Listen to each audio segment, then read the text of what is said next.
Bugun men sizga tarmoqli marketing, ya'ni MLM haqida hammasini tushuntirib beraman. Qachon u haqiqiy qonuniy bo'ladi, qachon biz bilgan o'sha piramida shakliga yetib keladi. Hammasini bugun birgalikda ko'rib chiqamiz. Biz siz bilan eng real holatlarni ko'rib chiqamiz. Shu paytgacha O'zbekistonda qancha firibgar kompaniyalar faoliyati tugatilgan va 2026-yilda qaysi kompaniyalar o'z faoliyatini yurityapti va eng asosiysi siz qanday qilib o'zingizni va yaqinlaringizni xavfsizligini ta'minlashni videoni oxirigacha ko'rsangiz o'rganasiz. Xo'sh, tabiiy savol tug'iladi. MLM o'zi bu nima?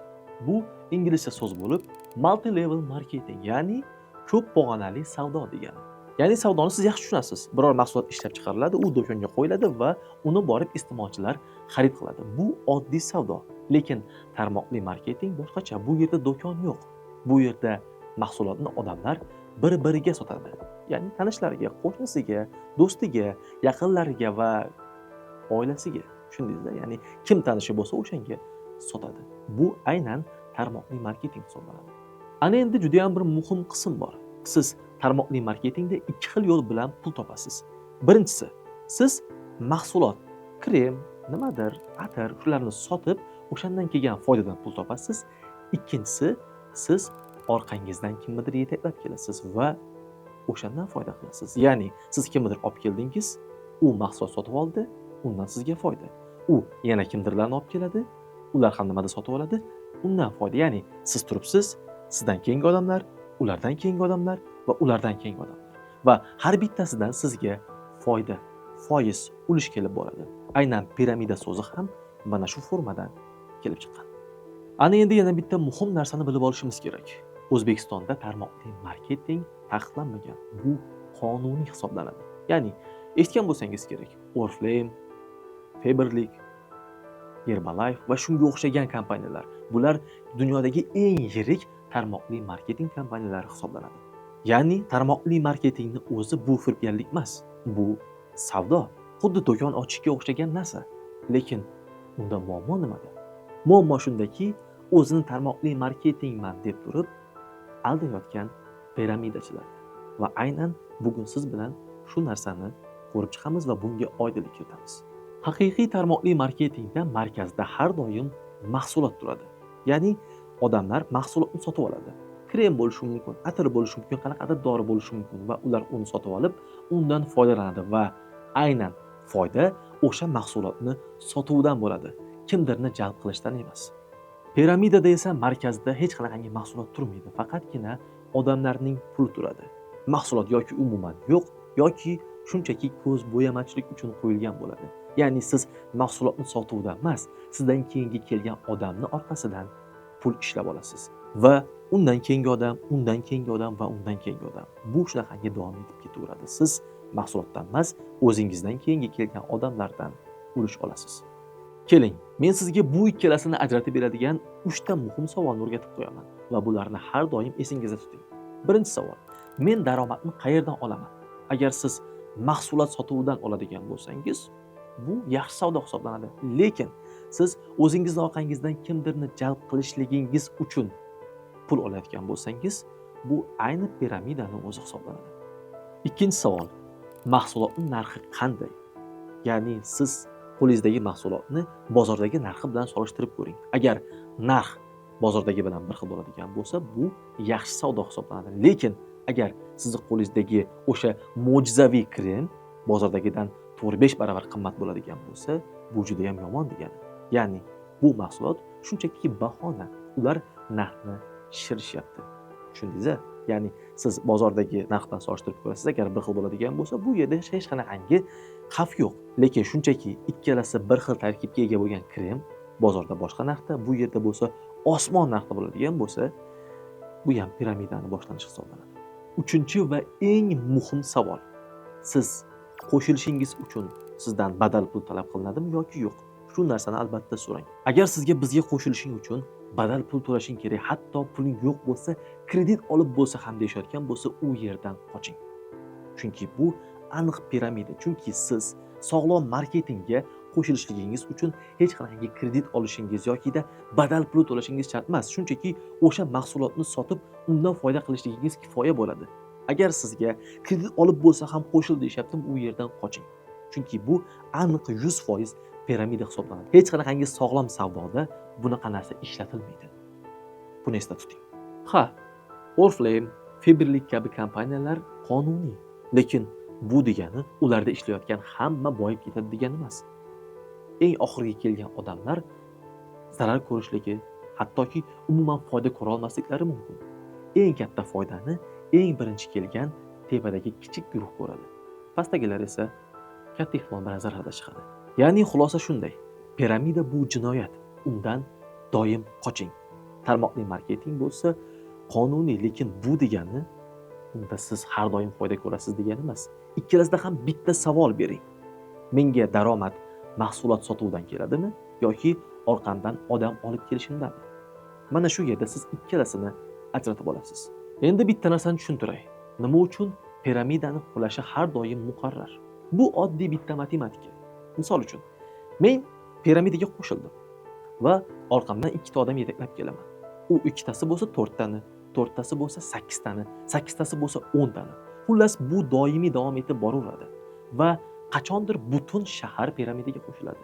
Undan keyin butun mamlakat yoki hamma bu narsani tushunib bo'lgan va hech kimni qo'shilgisi kelmaydi va oxirida qo'shilishga odam qolmagandan keyin oxirgi kelgan odamlarga pul berish kerak va ularga pul berilishligi uchun ulardan keyin yana odam kelishligi kerak. Ulardan keyin kelishga odam qolmadimi?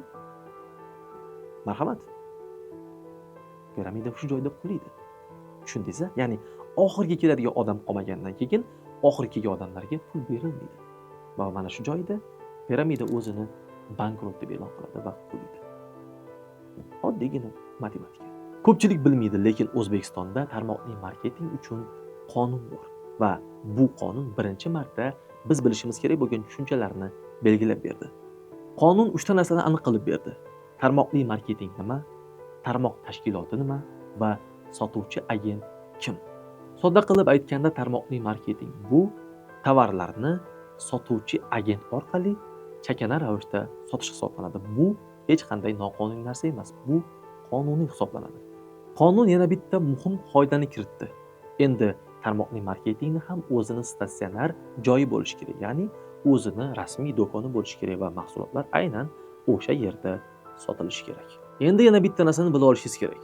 O'zbekiston Respublikasi Jinoyat kodeksining 188-moddasida piramidalarni tashkil qilish bu qonunan jinoyat hisoblanadi. Lekin yana bitta narsa, reklama qilishchi. Reklama qilish ham xuddi shunday jinoyat hisoblanadi. Ya'ni siz tashkil qilmasam bo'ldi, reklama qilsam bo'lardi deya olmaysiz. Siz har ikkalasida jinoyat sodir qilayotgan bo'lasiz. Shuni sizdan chiqarmang. Endi eng mashhur misollardan boshlaymiz. Ahmad Tursunbayev, o'sha xalq tilidagi Ahmadboy. Uni biznesi 5 yil umr ko'rdi. 5 yil va u o'sha 5 yil ichida minglab odamlarni aldadi. Uni usuli qanaqa edi? U sizga pulingizni 100% ko'paytirib qaytarib berishni va'da qilardi. Ya'ni siz unga 100 ming so'm bersangiz, ma'lum vaqtdan keyin u sizga o'sha pulingizni 200 ming so'm qilib qaytarib beradi. Ya'ni siz birga bir foyda ko'ryapsiz. Va bu narsa hech qanaqangi real va hech qanaqangi to'g'ri biznesda uchramaydi. Bunaqasi bo'lishi mumkin emas. Va odamlar o'sha yolg'onga ishonib, uni hovlisiga yopirilib kelishdi. Ba'zilar uyini sotdi, ba'zilar mashinasini, ba'zilar kreditga pul olib bo'lsa ham unga kelib topshirdi. Chunki u ma'lum muddat ichida o'zini bergan va'dasini bajardi. Kimdir 100 million bergan bo'lsa, ma'lum muddatdan keyin unga 200 million qilib qaytardi. Kimdir bitta mashina bergan bo'lsa, unga ikkita qilib qaytardi. Va odamlar aynan mana shu narsaga aldanib unga qo'sha-qo'sha uylarini, qo'sha-qo'sha mashinalarini va pullarini ishonib topshirishdi. Oxir-oqibat nima bo'ldi? 5 yildan keyin bu tizim quladi. Ahmadboy qo'lga olingan paytda unda 13 milliard so'm va 7,9 million dollar puli musodara qilindi. To'g'ri, u qamaldi 14,5 yilga va o'zini jazosini olyapti, lekin unga ishongan xalqchi, unga berilgan pullarchi? Ularni hammasini endi unutishga to'g'ri keladi. Chunki u pullar hech kimga qaytarib berilmadi, shunchaki musodara qilindi. Yana bitta misol. 2022-yilda Realnaya investitsiya kompaniyasi rahbari hibsga olindi. U bo'lsa oyiga 10% ko'proq daromad va'da qildi. Ya'ni siz unga pul berib 1 yildan keyin pulingizni qaytarib olmoqchi bo'lsangiz, 120% qaytarib beradi. Tushunyapsiz-a? Ya'ni aql bovar qilmas pulni va'da qilishadi va oxirida sizni bo'sh cho'ntak bilan kuzatib qo'yishadi. Va yaqinda 2025-yilda Avstraliyada ro'yxatdan o'tgan media kompaniya degan XCM platformasi tarqaldi. Va eng qiziq tomoni, uni reklama qilgan odamlar kimlar bilasizmi? Ichki ishlar xodimlari. Ha, sizni kiberxavfsizlikda himoya qilish kerak bo'lgan insonlar sizni aynan piramida uchun jalb qilishdi. Sizni o'sha narsaga tortishdi, reklama qilishdi. Tushundingiz-a? To'g'ri, bu bo'yicha vazirlik tekshiruv ishlarini boshlagan, lekin bu degani siz hech kimga ishonishingiz kerak emas. Har doim sizga kim reklama qilishidan qat'iy nazar buni obdon tekshiring. Hatto ichki ishlar xodimlari bo'lsa ham. Va eng muhimi, bular tarix emas. Bular aynan 2026-yilda siz mana shu videoni ko'rayotgan paytda ishlab turgan firibgarliklar va firibgarlar endi o'zlarini uslublarini o'zgartirishyapti. Endi oldingidek ular sizga video ko'rib pul ishla deyishmayapti. Ular o'z uslubini o'zgartiryapti va bularni hozir sizga birin-ketin sanab beraman. Birinchi yangi misol Fast AI 2026-yilda tarqalgan va u sizga robot sotib olasan va o'shaning orqasidan daromad qilasan, foyda qilasan deydi. Endi bitta o'ylab ko'ramiz. Fast AI degan kompaniya o'zi bormi? Ha, bor. Lekin u ta'limga qaratilgan hech qanday robot ishlab chiqarib uni sotmaydi. Bu firibgarlar bo'lsa aynan mana shu Fast AI nomi ostiga yashirinib sizni aldayapti yoki aldashga urinyapti. Ikkinchi eng ayyor misollardan biri bu 7Jade. Ular 2026-yilda o'zini davlat tashkilotlaridan ro'yxatdan o'tgan, hatto biz soliq qo'mitasidan ham ruxsatnomamiz bor deb o'zlarini tanishtirishdi va o'zlarini IT platforma deyishdi. Lekin yaxshilab qaraydigan bo'lsangiz, ular hech qayerdan ro'yxatdan o'tishmagan. Gonkongda tekshirilgan paytda hech qanday ruxsatnoma kelib chiqmagan va o'zini rahbarini ham tagi yo'q, kimligi noma'lum. Mana shu yerda biz muhim dars olishimiz kerak bo'lgan narsa bor. Ya'ni davlat ro'yxatidan o'tdi degani bu yaxshi degani emas. Ular bu hujjatni qalbakilashtirgan bo'lishi ham mumkin. Shuning uchun har doim, har qachon oldingizdan chiqadigan reklama, videolarga e'tiborli bo'ling. Kimdir menda dokument bor, hujjatim ro'yxatdan o'tgan desa, unga aldanib ishonib ketavermang. Oldin uni obdon surishtiring. Va yana ikkita yangi nom. Birinchisi bu Lionsgate 2025-yilda tarqalgan va bu haqida milliy agentlik ham ogohlantirish bergan. Va ikkinchisi Nasdaq Unique Finance. Telegram orqali ishlaydigan piramida va uni materiallari ham tegishli joylarga topshirilgan. Ko'ryapsizmi? Har oyda, har kuni yangi piramidalar kelib chiqyapti. Nomini o'zgartiradi, faoliyat turini o'zgartiradi, lekin asosiy qoida baribir piramidaligicha qoladi. Siz bunga aldanib qolmang. Ana endi men sizga firibgarlar doimiy ishlatib keladigan kalit so'zlarni o'rgataman va bu so'zlarni eslab qoling va aldanib qolmasligingiz uchun yozib olsangiz ham bo'ladi. Blockchain, yangi startaplar, yangi platforma, kriptovalyuta va shunga o'xshash yana bir qancha so'zlar va ularni hozir bu yerda ekranda ham ko'rishingiz mumkin. Va bularni har doim eslab qoling va yodda tuting. Aslida bu so'zlarni o'zi yomon narsa emas. Bular bugungi kunda ishlab turgan real texnologiya hisoblanadi.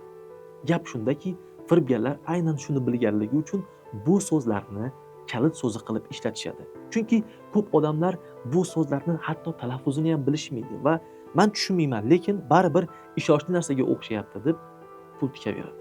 Tushundingiz-a? Gap so'zda emas, uni kim va nima maqsadda ishlatayotganda. Yana bitta oddiy qoida bor.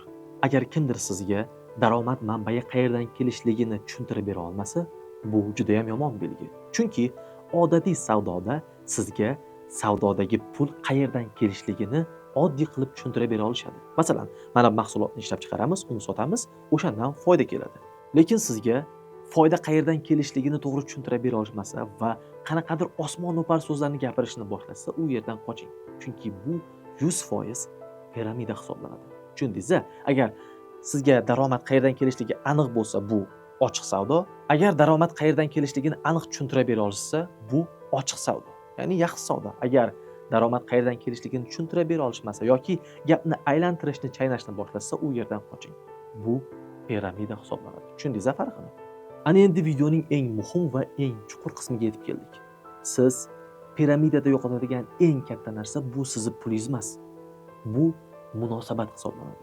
Ya'ni Siz yo'qotgan pulingizni qachondir topishingiz, o'rnini to'ldirishingiz mumkin, lekin siz pulni kimlar orqali topardingiz piramidada?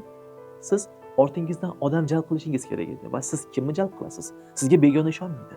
Siz eng yaqinlaringizni, do'stingizni, oila a'zolaringizni, qarindoshlaringizni, qo'ni-qo'shnilaringizni jalb qildingiz va piramida qulagan payti sizga qo'shilib ular ham puliga uxlaydi. Va ular kimni ayblaydi? Albatta sizni, chunki ularni bu yerga siz yetaklab keldingiz. Ular sizga ishonib kelishdi va bu yo'qotilgan ishonch aksariyat hollarda umrbodga tiklanmaydi. Ular sizdan butun umr ranjib yurishadi. Shuning uchun pul topiladi, lekin ularning ishonchi, ular bo'lgan oradagi yo'qolgan munosabat tiklanmasligi mumkin. Aynan mana shu joyga e'tiborli bo'ling. Agar siz O'zbekistondan Turkiya, Koreya, Rossiya, Xitoy va 50 dan ortiq davlatlarga pul yubormoqchi bo'lsangiz, Unread ilovasi orqali bu ishni amalga oshirsangiz bo'ladi. Eslatib o'tamiz, ilova 10 yildan beri o'z faoliyatini olib boradi va O'zbekiston bozorida eng yetakchilardan biri hisoblanadi.